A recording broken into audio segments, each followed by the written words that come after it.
Namaste, back again for this little 4-minute exercise of answering a question, not a question from the jar, but a pulling out a word or concept from the jar and speaking on that.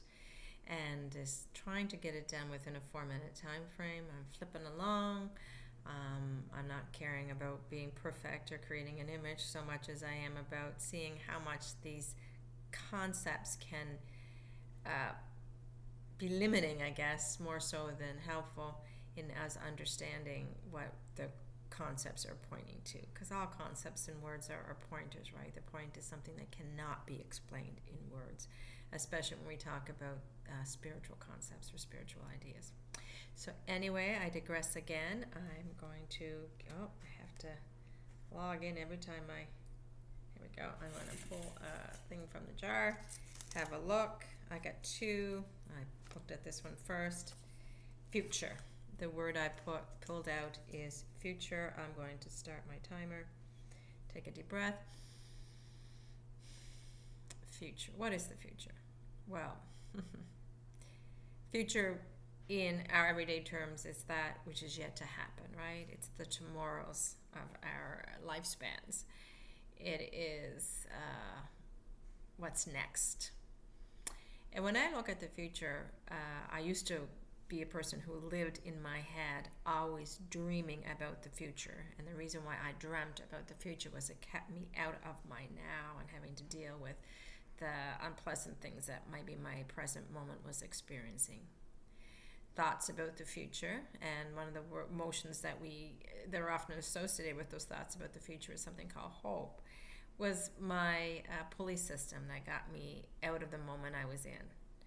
So in other words, when I was being pulled out of the moment I was in into some time frame up ahead, I was never living in this moment. I was in my head or in the future.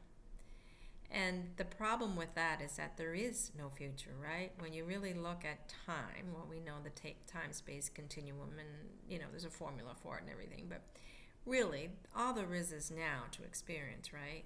Because when the future comes, it's going to be right now too. The future is just another concept, another idea we have of a time frame that we have yet to live, that's up ahead, right? So as long as we're up ahead in some mental concept, we're not living in our now.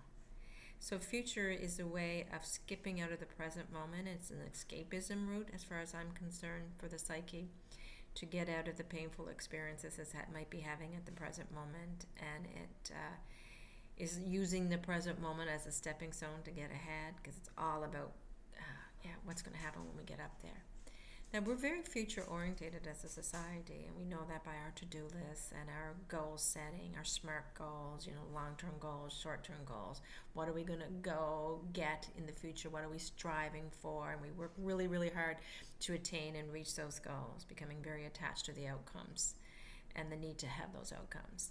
And when we do that, as much as it may have some practical sense to it and may be helpful to some degree, it keeps us from experiencing this moment as it is, being accepting and allowing and honoring this moment as it is.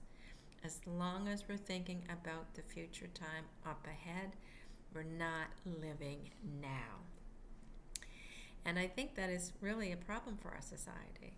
We're very future oriented and we're not living in our moments. And spirituality, if you want to use that word, as woo-woo as it may be to some others, is all about settling into the moment and being in this moment, because really the essence of the moment is the essence of who we are. When you use the term presence rather than future thinking, presence is who we are. It's being fully present in this moment.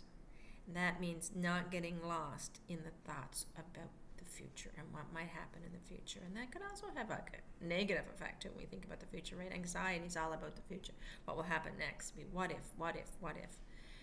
So as long as we're thinking those thoughts and getting lost in that nonstop thinking about the future, we're not living in the present moment. We're not experiencing life as it is, the suchness of life, as the Buddhists would refer to it, which is right now, not the future.